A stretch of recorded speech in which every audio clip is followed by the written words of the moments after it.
A partir de este momento, Radio Universidad de Chile da la bienvenida a La República de las Letras. Antonella Esteves, Patricio López y Alberto Mayol los invitan a ser parte de esta nación letrada y democrática, en donde la conversación en torno a libros fundamentales es la excusa para juntarse con amigos, soñar y reflexionar sobre lo que somos y lo que podemos ser. Bienvenidos a La República de las Letras.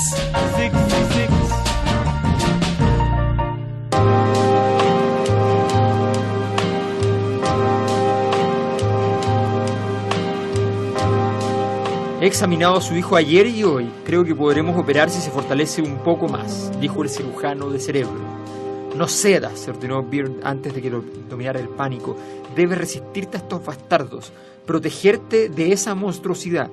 Rechaza que lo operen, no permitas que ese bebé irrumpa en tu mundo como un ejército de ocupación. ¿Hay posibilidad de que crezca con normalidad si lo operan?, preguntó Beard fingiendo indiferencia. Todavía no lo sabemos con certeza, contestó el director adjunto. Beard hizo un gesto para dar a entender que a él no se le engañaba fácilmente. En su cerebro se encendió el fuego de la vergüenza y se preparó para hacerle frente. ¿Qué es más probable, que crezca con normalidad o no? Tampoco lo sabemos con certeza, al menos antes de operar. Sin ruborizarse siquiera, se desembarazó del fuego de la vergüenza. Creo que será preferible que no lo operen, dijo con decisión. Le pareció que todos los médicos lo observaban y contenían el aliento. Beard ya era capaz de hacer las afirmaciones más desvergonzadas a voz en cuello. El cirujano de cerebro intervino para decir que Beard se había expresado con suficiente claridad. «En tal caso, ¿se llevará usted al bebé?», preguntó bruscamente el pediatra. «Sí, eso haré», respondió. Se puso de pie y los doctores le imitaron. «He vencido al monstruo, he librado la última batalla», pensó. «¿Está seguro de su decisión?», le preguntó el pediatra. «Vendré por él esta tarde». El doctor apartó la mirada y se alejó por el corredor. Salió a toda prisa a la plaza que había frente al hospital, donde le esperaba Emiko en el coche. Se acercó a grandes zancadas y dijo con claro resentimiento: «No ha sido más que un malentendido. Se han reído a mi costa. Me lo temía». «¿Por qué?», dijo él, furioso. «Lo supuse», respondió Emiko tranquilamente. «He decidido llevarme al bebé». «¿A dónde? ¿A otro hospital? ¿Con tu mujer? ¿A tu apartamento?». Él se paró en seco. Ni siquiera se había detenido a pensar en eso. Solo había querido librarse de esos médicos que pretendían probar sus conocimientos con el bebé y luego cargárselo a él por el resto de sus días. «Mierda, tienes razón, no puedo llevarla a ningún sitio». Kensaburo Oe, o Kensaburo Oe, tiene acento, Oe. pero ¿qué Tiene significa un acento en Oe? japonés. ¿En japonés? Quizás significa Escríbanos. que, claro, No, pero... será igual que acá, ¿O Una ¿Oe? cuestión personal. o no es. Una cuestión o no personal. es nada? O no es. Kensaburo Oe. Patricio López, Antonella Esteves. Buenas noches. Es sábado por la noche, Buenas noches, amiguitos. Porque hoy es sábado. porque hoy es sábado. Sí, Fiebre de sábado por la noche. tal cual. Y todas esas cosas. Una cuestión personal. Un librito, ¿ah? Una cosa, Malditos una cosa japoneses. livianita. Quiero hacer aquí mi proclama anti-japonesa. Anti-Kawabata, anti-Mishima, anti-Oe, y así sucesivamente.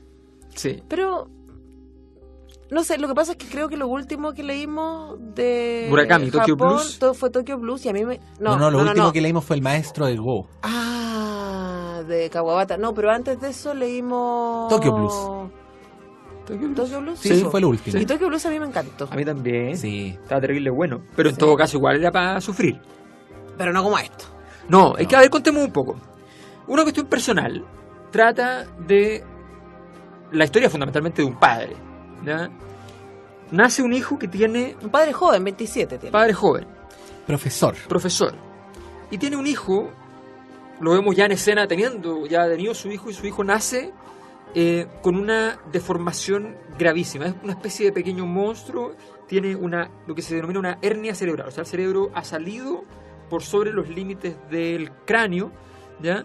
Y genera una deformación que además es muy difícil de operar, que si se opera probablemente va a generar un daño Es como esas irreversible. pelotas de fútbol antiguas, ¿te Eso, acuerdas? con Blay. Con Blay, cuando se rompía el casco y se salía el Blay. El tema es que, según lo que se describía acá, eso que se salía era casi el tamaño de eso que se quedaba. Claro, Exacto. Por lo tanto, daba la impresión como que tenía dos cabezas. Sí, Lo cual podría haberlo convertido en un ser digno de adoración, pero no era el caso. Pero no era el caso. Y Claro. efectivamente él se enfrenta a esta escena donde le dicen, bueno, hay una alta probabilidad de que no sobreviva. Y él se empieza a aferrar a eso, ¿ya? Pero después cuando la guagua empieza a tomar fuerza, él empieza como a insinuarle al médico que por qué no hace algo para que se acabe. Porque lo más probable es que no sobreviva, igual. Porque lo más probable es que no sobreviva. Pero la guaguita empieza a tomar fuerza en esos días. Y entonces el médico le dice, mire, lo único que podemos hacer es darle leche más diluida, qué sé yo. Pero aún así la guaguita se afirmaba.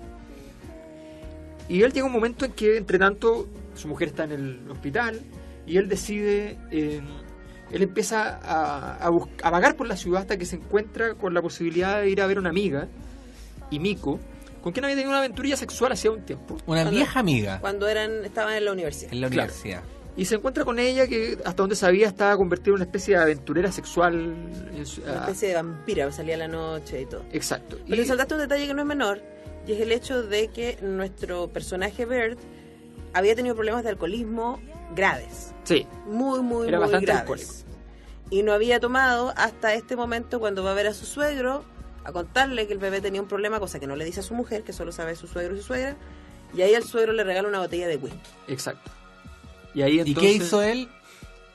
Se la va a tomar con Himiko. Y entonces comienza toda una historia de, comillas, amor, ¿no? Con Himiko. De acceso carnal. Pero también de amor en el sentido que ella empieza a pensar contención. en la Sí, posibilidad claro. del futuro, empiezan a hacer planes. Él siempre había soñado con un desarrollo profesional, quería irse a África, ser un aventurero. Todo el matrimonio y el embarazo le había detenido todo este proyecto, y de pronto esto ya era el fin total y abrupto de ese proyecto. Entonces, en medio de esta cobardía, en medio de esta hormona masculina que le indica huye de aquí, huye, ¿no? Aparece entonces este niño con esta enfermedad, y él, cuando ve que el niño empieza a sobrevivir, decide directamente llevarlo a ser asesinado, y busca un médico para tales efectos. Que es la escena que viene después de lo que leíste. Exacto. Pero está bastante al final del libro. Eso está bastante al final del libro. Porque el libro, esto que tú relatas más bien como los hechos que pasan Sí. en el libro, está basado en el infierno interior que Es vive un este texto personaje. intimista, claro. O sea, Y lo que contó Alberto es más o menos todo el libro. Es todo el libro. Claro. Claro. Sí, Esa sí. es la historia. Esos son los hechos. Esos son los hechos, como diría la Biblia. ¿Ya? ¿Ya? Pero también hay otras cosas que es la cosa íntima, que estaba pensando cada uno de los personajes, y sobre todo que está pensando él. Y el libro se trata fundamentalmente de eso, ¿no? De las encrucijadas, de los dilemas, de las reflexiones, las contradicciones. Debemos decir que en Seguro Oe, o UOE, él tuvo un hijo con hidrocefalia. Pero no hizo lo mismo que Neruda. ¿Antes o después de escribir Antes. este libro? Antes. Ajá. Sí, y, por eso. y es la base de su narrativa, esa problemática que él enfrentó. Chuata. O sea, en el fondo es una historia bastante autobiográfica, al menos en lo emocional, no sé si en los hechos, pero en lo emocional, esta cosa de que él sintió todo esto, o sea, sintió este deseo de que ese niño no esté, ¿ya? Entonces, es una historia y de hecho la literatura de él está muy cruzada por esta cosa de los niños deformes, monstruosos. Sí, hay otros libros sobre lo mismo. Sí. Entonces él tuvo esta experiencia muy traumática, que después se plasmó entonces en la literatura, y que termina con él, en todo caso, haciéndose cargo de su hijo, que es autista y tiene hidrocefalia. Sí. Yo había pensado en ciertos paralelos o contrastes que se pueden hacer con los varios libros japoneses que hemos leído. Por ejemplo, ¿en qué se parece? Fundamentalmente en la elección de temas terribles, ¿no? Este es un tema de verdad terrible. Antonella decía antes de que empezáramos la transmisión, especialmente para quienes tenemos hijos, y Alberto agregaba con una dosis de acento, para quienes van a tener hijos sería todavía peor, ¿no? La eventualidad No lo de que lea algo durante así el llegara a embarazo. suceder. Contraindicado. Cualquiera que esté a la espera de un hijo, no lea este libro bajo ningún punto de vista.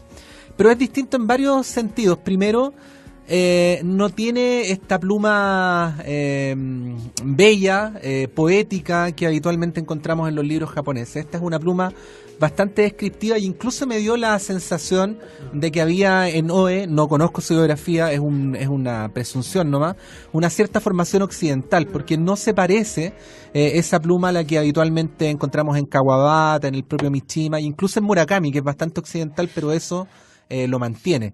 Lo otro es el dilema interior. Habitualmente en los otros libros no hay tanto dilema interior como se ve aquí, ¿no? Cavilaciones, contradicciones, en fin. Son como tormentos bastante propios del tiempo contemporáneo. Y lo otro que me llamó la atención es por decirlo de algún modo, la crudeza. Porque, por ejemplo, en Lo bello y lo triste, lo que te mata es el sentido figurado o el modo en que las cosas se van acercando de manera más o menos solapada. La sutileza del horror. Aquí todo es bastante crudo, ¿no? Y lo que expone el personaje protagónico a través de lo que está pensando son los horrores que deduzco, varios podrían llegar a pensar en una situación similar. Yo decía lo de Neruda para poner un ejemplo, no más de alguien que frente a una situación así simplemente optó por borrarlo de su biografía, arrancó y siguió viviendo como si esa hija que él tuvo nunca hubiera existido. Tenemos ahí pues, un caso literario a la vuelta de la esquina, claro, como para citar. Que con alma poética, con artística, alma poética, además sensible. Así es.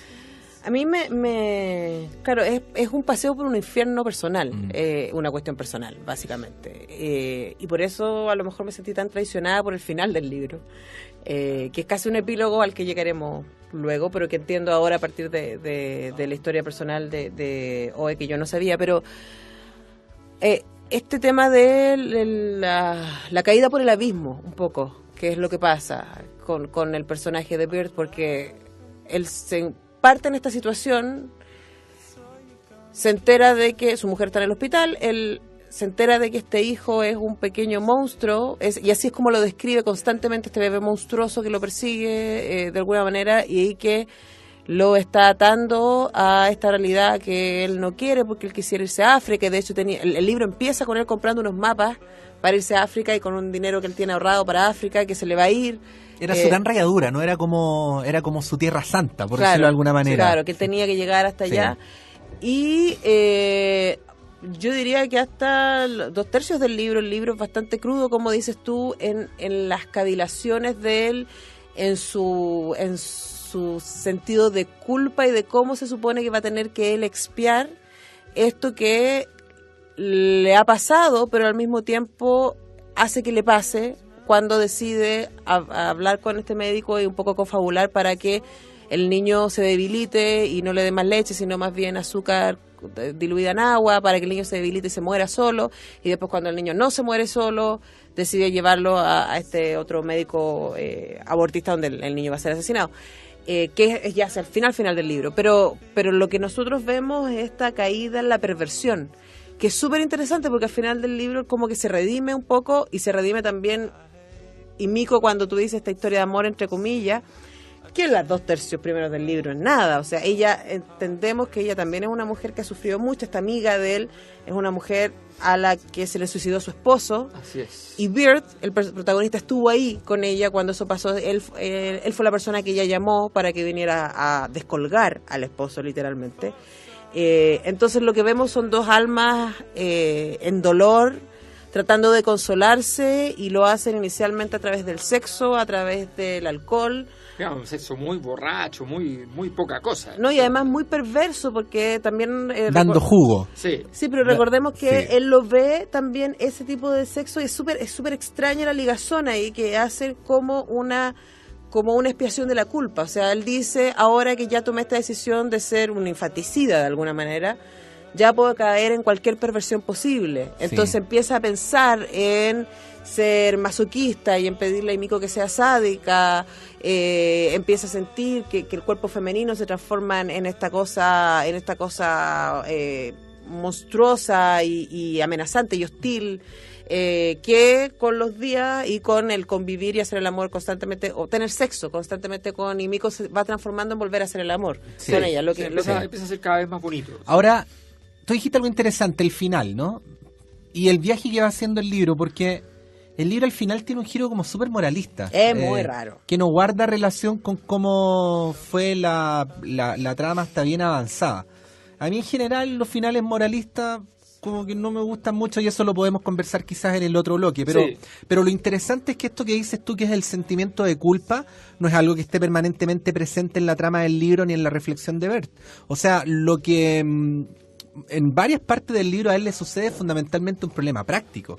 Es decir, cómo me deshago de este monstruo, ¿no? Sí. Y cuando él se refería a su hijo como monstruo, no lo decía simplemente por decirlo. O sea, ahí había un rechazo absoluto, un odio profundo, una repulsión que no tenía ningún tipo de contradicciones, ni de paradoja, ni de ambigüedad, ni nada por el estilo. Pero culpa. O sea, por eso hay un autocastigo, por eso hay un volver a beber, por ejemplo.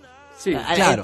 Es como decir, me entrego a este mal, de alguna manera, claro, que se me vino encima. Pero era por la culpa de la connotación social de matar a un hijo, pero no porque él albergara algún sentimiento de amor por él. No, claro. Pero eso también produce culpa. Pero un momento. El análisis de la culpa. ¿Ya? El análisis de la culpa es algo que vamos a dejar para el siguiente bloque. Es que yo quería pedir perdón. Y para los siguientes años. Quería pedir perdón. No. Patricio, no es el momento de pedir perdón. No es el momento de pedir perdón. No hay forma. Ya no hay forma de pedir perdón. Pero para eso está el 5 de octubre, lejos, ahí cerca, un par de días más. Ahí podemos pedir perdón. Mira, quiero decir una cosa a favor de Patricio, que dio el argumento de que encontraba que en Saburo es un poquito más occidental. Varias cosas. Es un militante anti-japonesista desde el punto de vista de los gobiernos, de la lógica conservadora del Japón, militante. Su primera actividad después de haber recibido el premio Nobel fue haber ido a Corea del Sur. Mira. ¿Ya? O sea, hay varios datos a favor de este ojo clínico internacionalista que tiene el editor internacional de Radio Universidad de Chile. Increíble. Así que superpoderes desplegados. Completamente. Patricio López lo acaba de hacer de nuevo. Por eso le vamos a dejar la canción a Patricio López. Bueno, esta es una canción que está basada precisamente en esto de la hernia cerebral, porque todo este problema se origina al fin y al cabo por una cabeza deforme. Vamos a escuchar eso en la versión de Andrés Calamaro, no en la de Gardel, porque la de Gardel ya la escuchamos hace como media semana atrás. Tú dices escuchar a Calamaro como una manera de espiar las culpas. No, por favor. A Calamardo. El gran perdedor de todos los tiempos. Por una cabeza.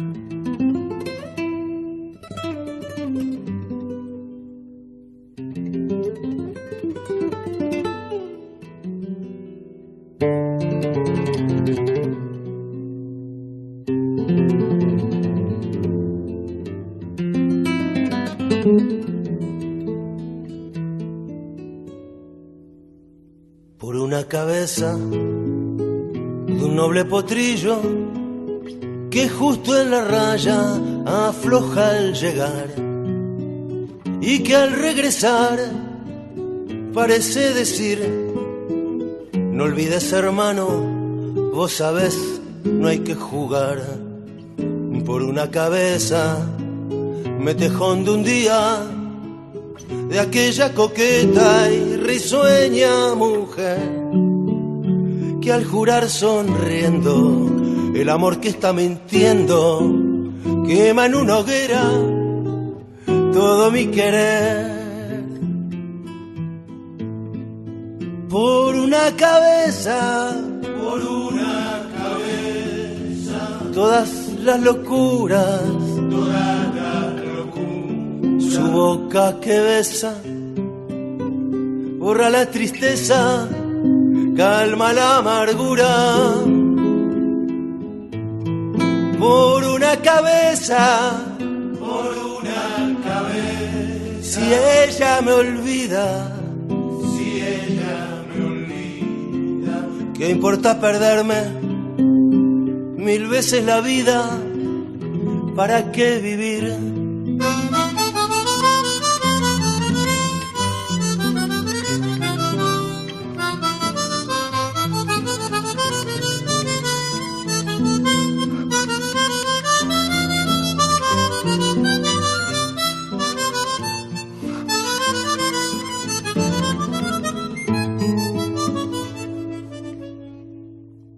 Cuántos desengaños por una cabeza.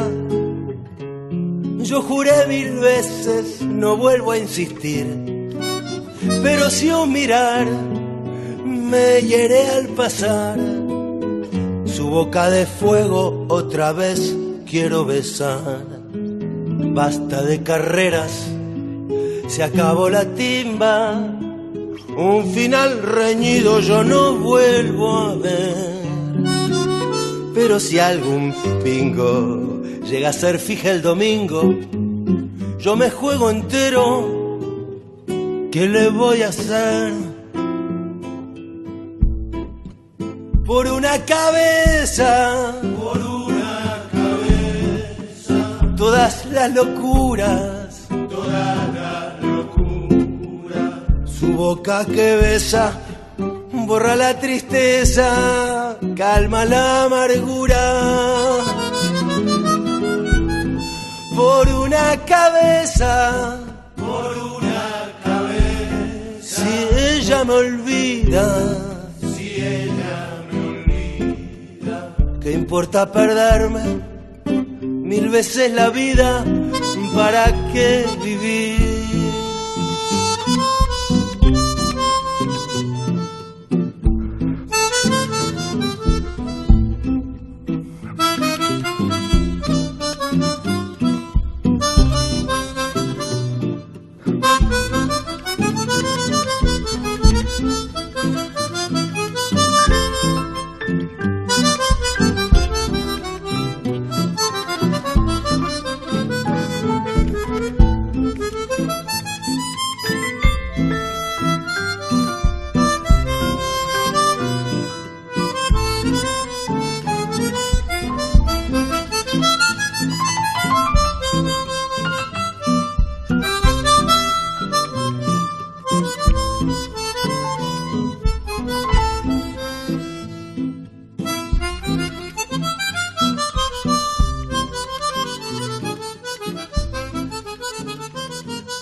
Al principio se mostró solícito con ella, pero cuando falló una y otra vez comenzó a sentir que los sonidos absurdos y el peculiar dolor que provocaban sus intentos fallidos se burlaban de él. La frustración y la rabia le privaron de todo sentimiento y su ego se agigantó. Al cabo de un rato, había olvidado por completo a Himiko, y cuando por fin lo consiguió solo se concentró en sí mismo, excitado. Algunos pensamientos fragmentados: odio los pechos blandos y los genitales groseros, deseo un orgasmo solo para mí, no quiero que los ojos de la mujer se fijen en mi cara, atravesaron su mente como metralla. Era el preludio del placer. Preocuparse por el orgasmo de la mujer y por no dejarla embarazada era como agitar en el aire el culo desnudo mientras te pones la soga al cuello. Bert lanzó un grito de guerra desde el fondo de su cabeza en llamas. Estoy humillando a una mujer de la forma más ignominiosa. Soy capaz de lo más bajo y ruin. Soy la vergüenza misma, la masa de carne caliente que mi pene orada en este momento soy yo mismo en realidad, bramó, y llegó un orgasmo tan fantástico que su cabeza comenzó a flotar. Kensaburo Oe, una cuestión personal. Este es un buen reflejo, este parrafito, del tipo de literatura, del tipo de construcción, de esta cosa cruda, psicológicamente muy potente, porque efectivamente se logran reflejar las emociones que están ahí dando vuelta, pero del sentimiento en ese momento de egoísmo absoluto, de hundirse en la crapulencia, de disfrutarlo. Sí. El tema además de la semantización de la cabeza, que siempre está apareciendo permanentemente. La cabeza siempre aparece. Mi cabeza, tu cabeza, las cabezas. En el caso de Birta, además, que como consecuencia de nuestra perfecta pronunciación del inglés, puede que alguien no se haya dado cuenta que es... Pajarito en inglés, ¿no? Y este personaje era como un pajarito, siempre andaba con la cabeza en otra parte. Y le decían por eso, no se llamaba... Claro. No era como Larry Bird. Pero no sabemos cómo se llamaba, porque no está en el libro. No, pero su esposa, que es un personaje que aparece muy diluido en el libro, y ese es un tema también, ¿eh? Sí. Es como una suerte de fantasma, no es un personaje propiamente tal, es como una referencia, ¿no? Es un entorno. Claro, siempre se queja de lo inmaduro que es él, de lo frívolo, de lo autorreferente. Entonces todos esos argumentos van de alguna manera reforzando la idea de que este Bird no es solamente un apodo, sino que es un pajarito, ¿no? Un pajarito que anda por la vida así. Es un cabro chico. Un cabro chico. No, y además también el antecedente de que este tipo se desapareció por 3 meses, ¿fue? Claro. Cuando se puso a tomar y se desapareció. Como el marido de la Patti Maldonado. Esa es te la puedo contar Es que la frase "me raptaron los ovnis" viene de ahí. Ah, ok. El jardinero hizo... Desapareció un mes y volvió diciendo que lo habían raptado los ovnis. Yo estaba casado con la Pati Maldonado, entonces Sí, era sí. como... Yo igual que me rapten los ovnis sería... Es una esperanza. Sí. Oye, pero ojo que en este libro pasa eso, porque originalmente también hay como una idea muy claustrofóbica del matrimonio. Él no veía su matrimonio como... Y antes de que apareciera el monstruito, ¿no? No lo veía como un espacio de satisfacción ni de felicidad, sino Es que muy raro eso. lo veía como O sea, una cárcel. ¿Por qué seguían casados? Porque ella le aguantó el Sí. que se desapareciera 3 meses. Y la permanente rayadura con África era precisamente esa ansia de escapar, ¿no? Y lo que él se empieza a dar cuenta con desesperación es que eso, que lo podría haber decidido cualquier día, se iba a hacer un poquito más difícil cuando iba a ser papá y se iba a volver prácticamente imposible si es que este niño monstruoso sobrevivía. Pero ahí Alberto dijo algo que...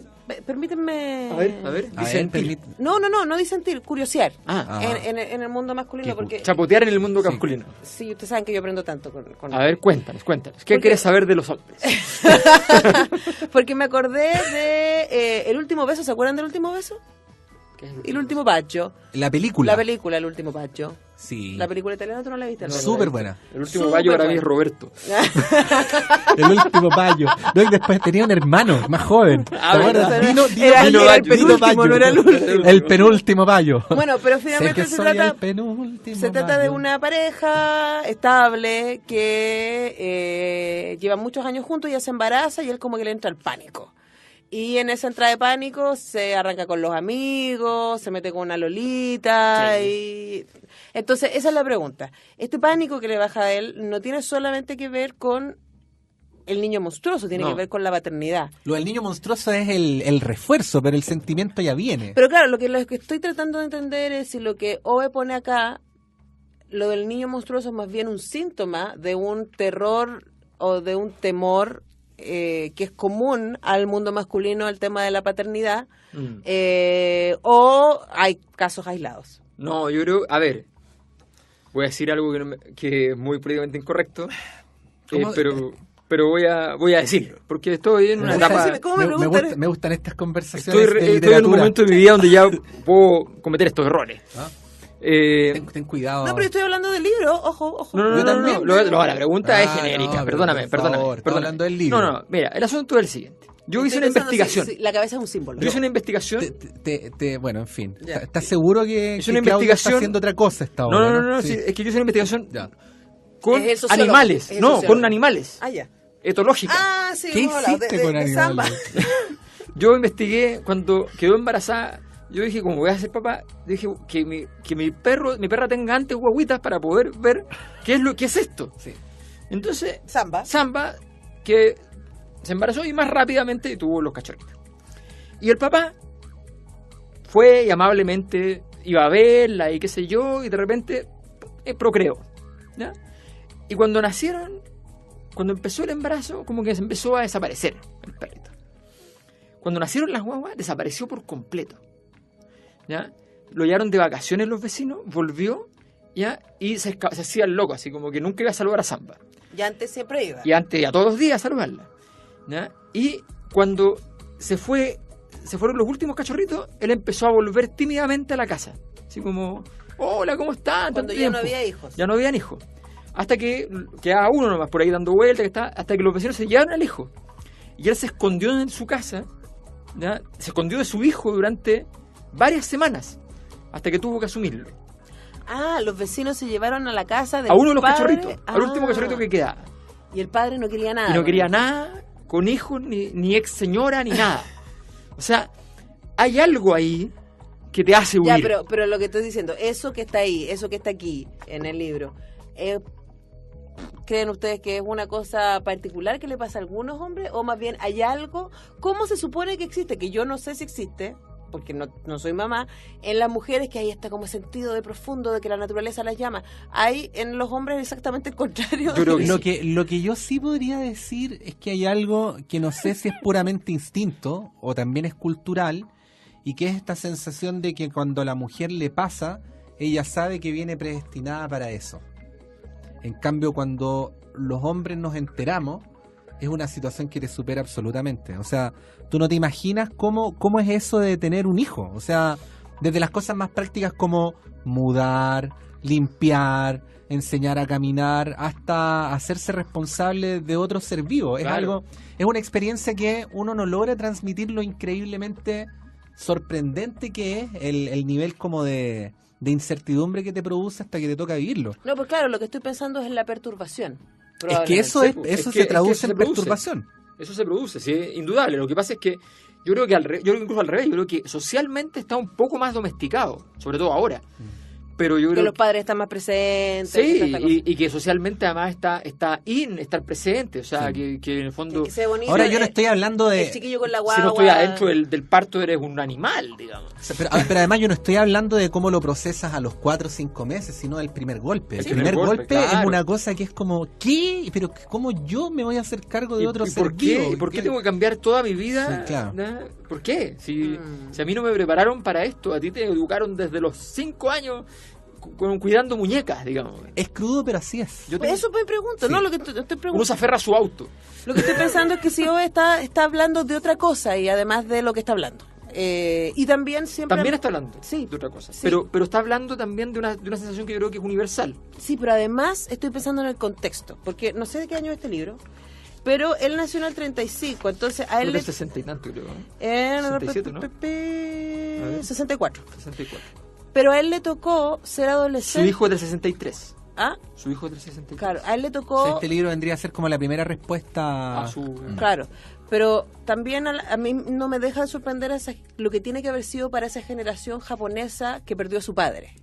O sea, recordemos que después de la Segunda Guerra Mundial, el emperador tiene que...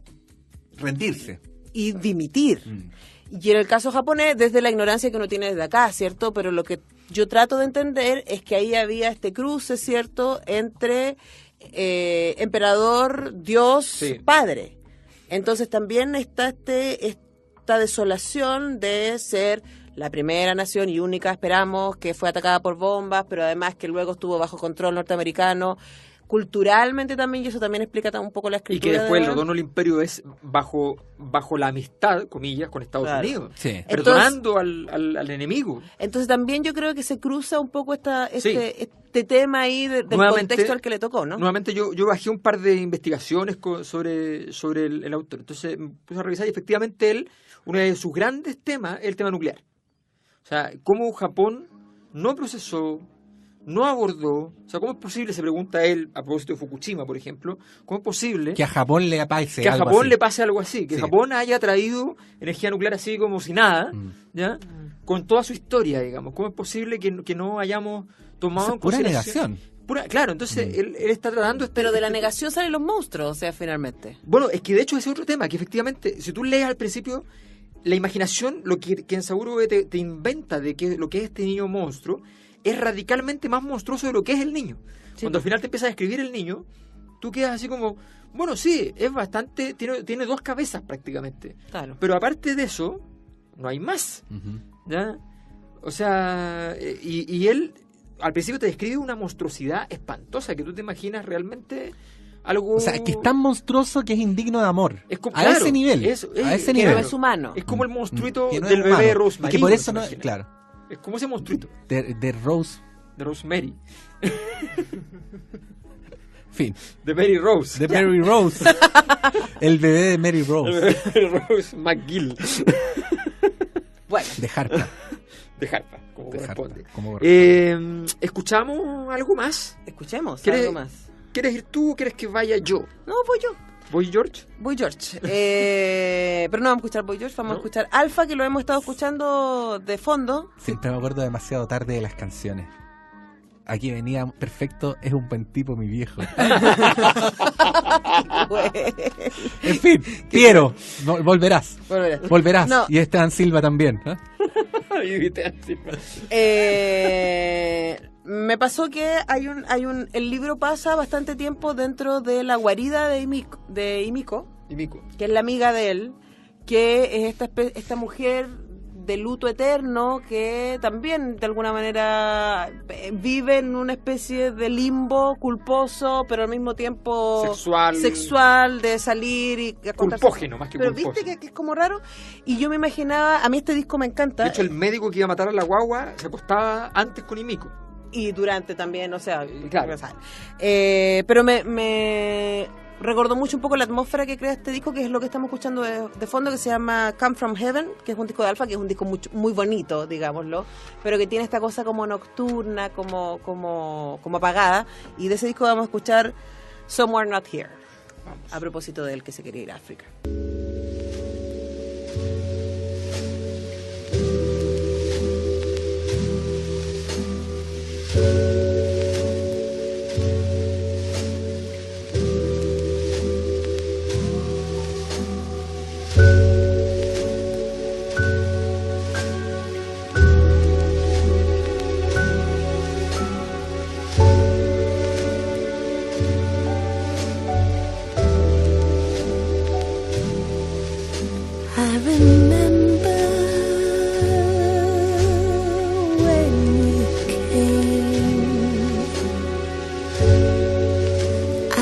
Just recall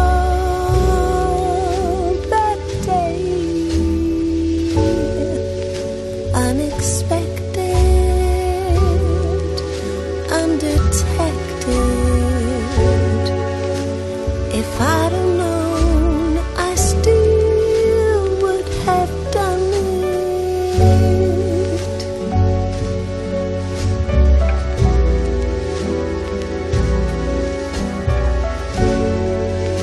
So little time, so long to wait. Paradise within your eyes.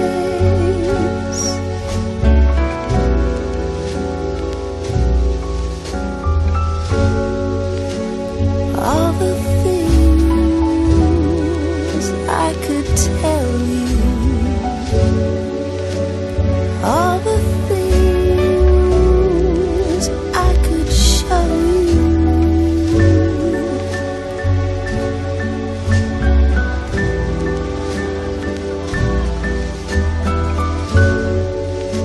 You're my waking thought, you're the smile on my lips.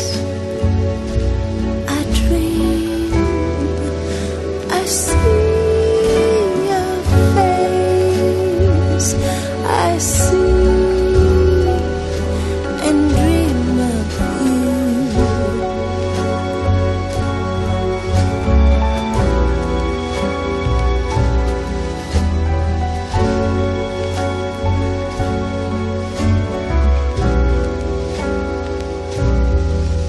You were safe and warm, I was in your hands. We were moved in time to another space, somewhere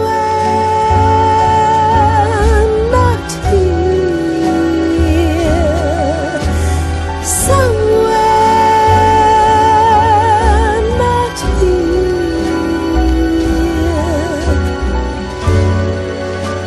So little time, so little time. You were safe and warm, I was in your hands. We were moved in time to another space, 1,000 miles away. I'd like to fly to you.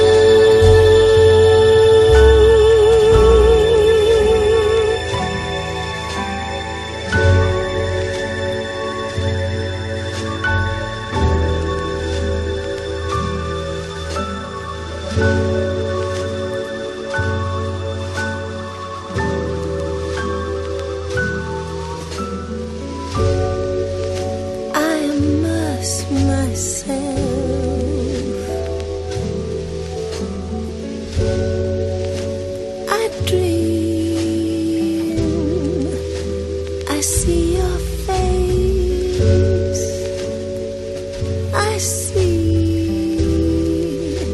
I dream of you.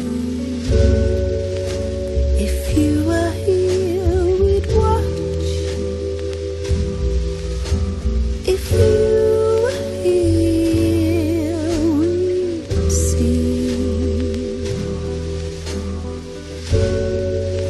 You're my waking thought. You're the smile on my lips.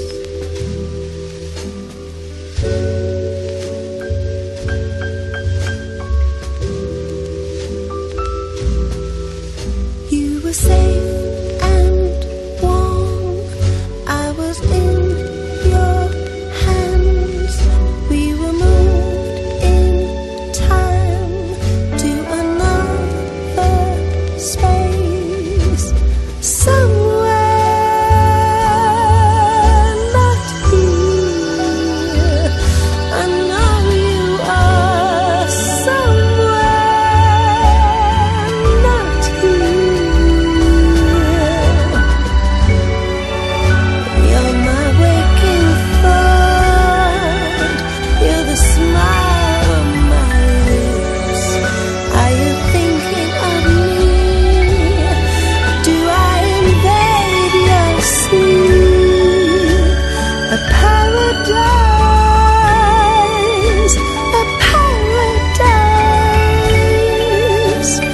within your eyes.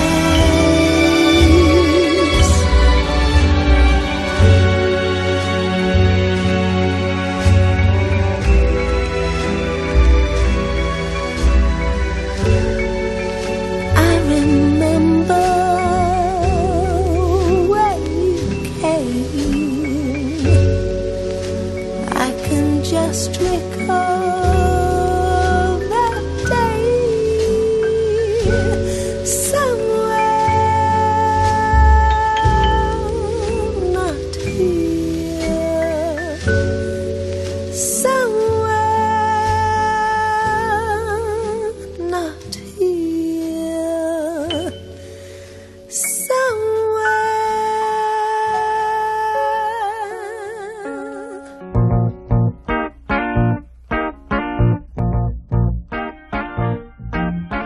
Well, if you ever plan to motor west,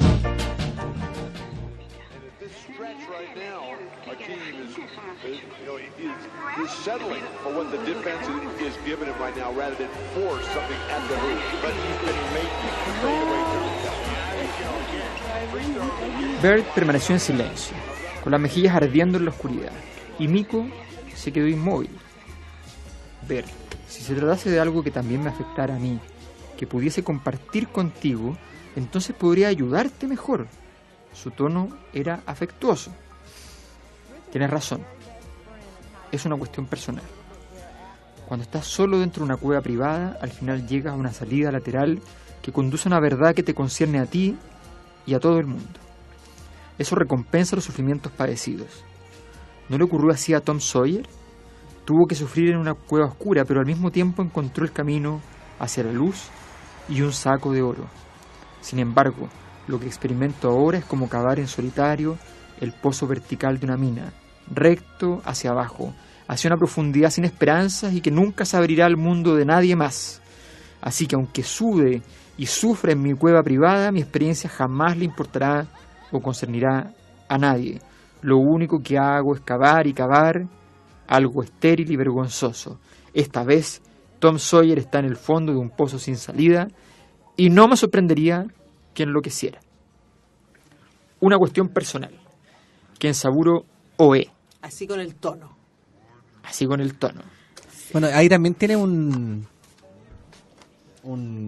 tufillo al asunto del libre albedrío, ¿eh? Que no está mencionado, pero es como también esto de que cada cual toma sus propias decisiones, ¿no? Que es un tema que permanentemente ronda.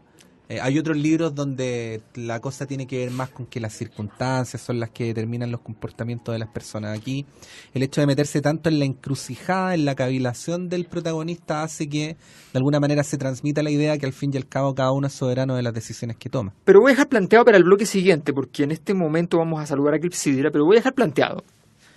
Si acaso esa cavilación íntima, qué sé yo, esa problematización de alguna manera, también no es sino esta definición de que esto es una cuestión personal, no es también una definición de la cobardía. Y en particular de cierto tipo de cobardía que vendría a ser, para el caso, y seguramente en esto estará muy de acuerdo todo el mundo feminista, ¿ya?, la cobardía masculina por excelencia, digamos, ¿ya? Esta huida de la cuestión, esto es una cuestión personal porque no quiero que efectivamente nadie me invada y pienso en África como la salida, digamos. Uh-huh. Y de hecho cuando ella llega con África en el bolsillo, porque Mico llega en un momento y dice, nos vamos a África, vendo el departamento y nos vamos, él colapsa también. O sea, no era para tanto, le dijo. Uh-huh. Entonces, dejemos planteado el tema de la cobardía, para que lo abordemos, pero es el momento para decir de dónde sacamos los libros. Por supuesto, de Clepsidra, Fe en el Tiempo, José Pedro Alessandri, 94. Clepsidra.cl, saludamos a nuestro amigo Omar, a sus ayudantes, Un enorme amigo. a su sótano. Saludamos entonces a Clepsidra, que se encuentra en Macul, o José Pedro Alessandri 94, ahí en la esquina, prácticamente, con Irarrázaval, vereda sur, oriente.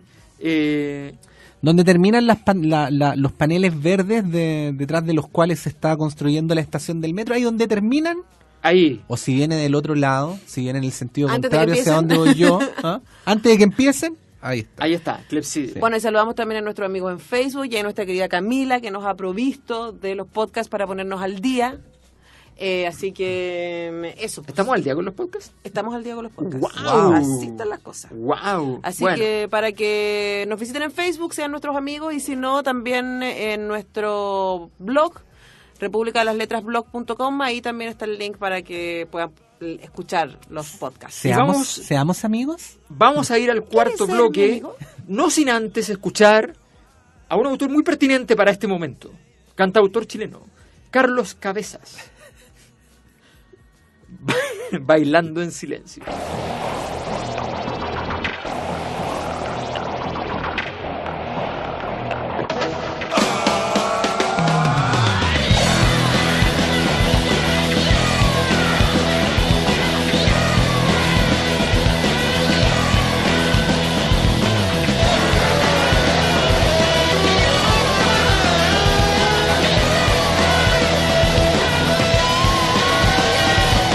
Mírame,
Después constató que seguía en el mismo universo, lagrimeando bajo la mirada hasta el charco de vómito. Un charco pálido, ocre, sembrado de sedimentos de limón amarillo brillante. Vistas desde un avión a baja altura en una época del año desolada y marchita, las llanuras de África tal vez fueran de ese color, acechando en la sombra de los vestigios cítricos hacia hipopótamos y osos hormigueros y cabras monteses y salvajes. Sujeta el paracaídas, coge tu rifle y salta con la velocidad de un saltamontes. La náusea había cedido. Se frotó la boca con una mano sucia de bilis y se puso de pie. Dadas las circunstancias, hoy terminaremos antes la clase, dijo con un tono de voz moribundo. Las 100 cabezas de mosca parecían comprender. Bert empezó a recoger sus cosas. De pronto una cabeza de mosca se puso en pie de un salto y comenzó a gritar. Los labios rosados del chico gesticulaban y su cabeza de campesino redonda y afeminada adquirió un tono rojo y vibrante.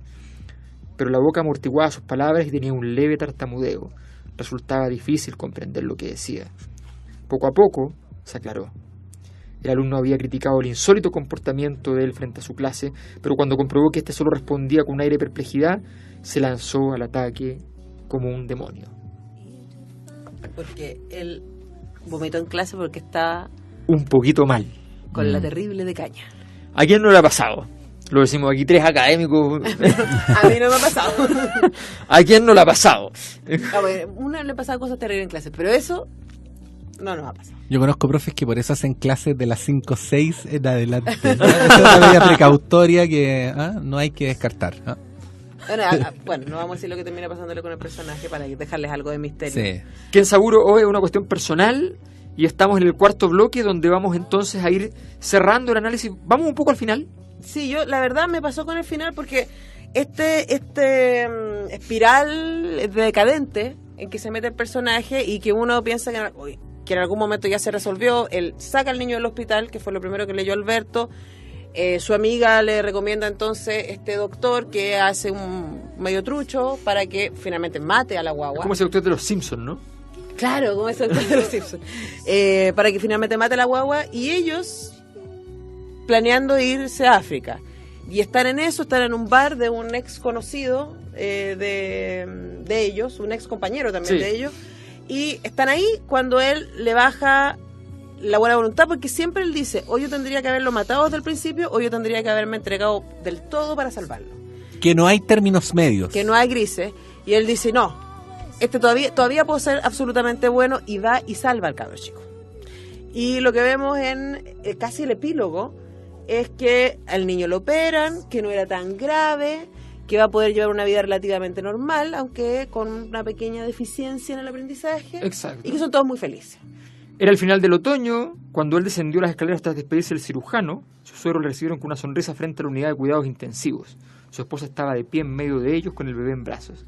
Enhorabuena, Bert, exclamó su suegro, se parece a ti, ¿sabes? En cierto modo, dijo Bert con reserva.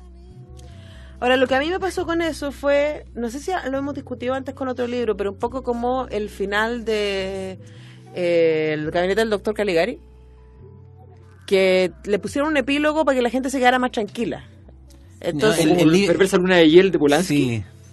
no sé, no me acuerdo. Me acuerdo que la vi, me acuerdo que me inquietó, pero yo no me acuerdo de la película. Pero claro, es súper inquietante y hay unas muertes y qué sé yo, al final así como que el matrimonio, después de haber pasado unas cuestiones increíbles, así como están los dos reunidos, así como, ay, vamos a tener hijos pasado mañana. Claro. O sea, entonces una cosa como que uno dice así como, bueno, es esto? en el caso del gabinete del doctor Caligari lo que hacen es meter esta historia de asesinato en el relato de un loco. Entonces, total, es un loco, entonces no pasa nada porque, ¿cachai? Toda la magia. Pero este libro es lo mismo. Al final yo creo que se traiciona. Sí, po. Es la salida fácil. O sea, espiral, maldad, contradicciones, en fin, voy a matar a mi hijo, y en el último capítulo, pero es que así ya. está en el Nobel. Ahora voy a ser bueno. Pero a mí me pasó, hablando de eso, de espirales de maldad, ¿te acuerdas que hablamos el martes de Lelio y de la Sagrada Familia? Sí. Que a mí un poco me pasó eso con la Sagrada Familia, que está lanzada la película formalmente, está cámara en mano y... Estamos llegando al final del cuchillazo. Claro, está todo, y él como que se va a lanzar y uno dice va a matar al papá y va a matar a la novia, que se acostaron entre ellos, ¿cachai?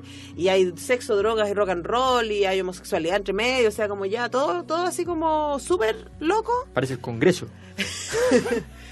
Y así como al final de la película es como que pierde ímpetu. Y al final les echas somnífero en No, la eso sopita da mucha rabia. y los deja No. durmiendo y se va. Y uno dice así como, ya, po. Pero es que así es como uno se gana un Nobel. Po.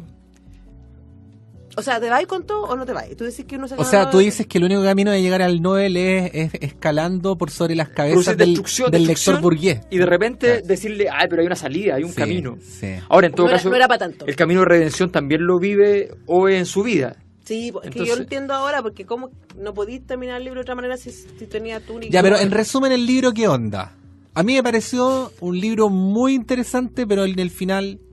Sí, yo lo Guatea. encuentro. Yo, si hubiera que ponerle nota y fuera a trabajar en la revista Cosas, pondría la palabra cosa. Le falta una ya. S. O Sí. sea, un... Un 5-5. ¿Cuántas dobladitas le das? 5. Gane su libro. Bueno, nos vamos. 5-8. Nos vamos, no sin antes señalar de que, efectivamente, no hablamos de la cobardía masculina. Y lo hicimos porque nosotros aquí no queremos hablar de ese tema. Son incompatibles entre sí. Esas dos palabras.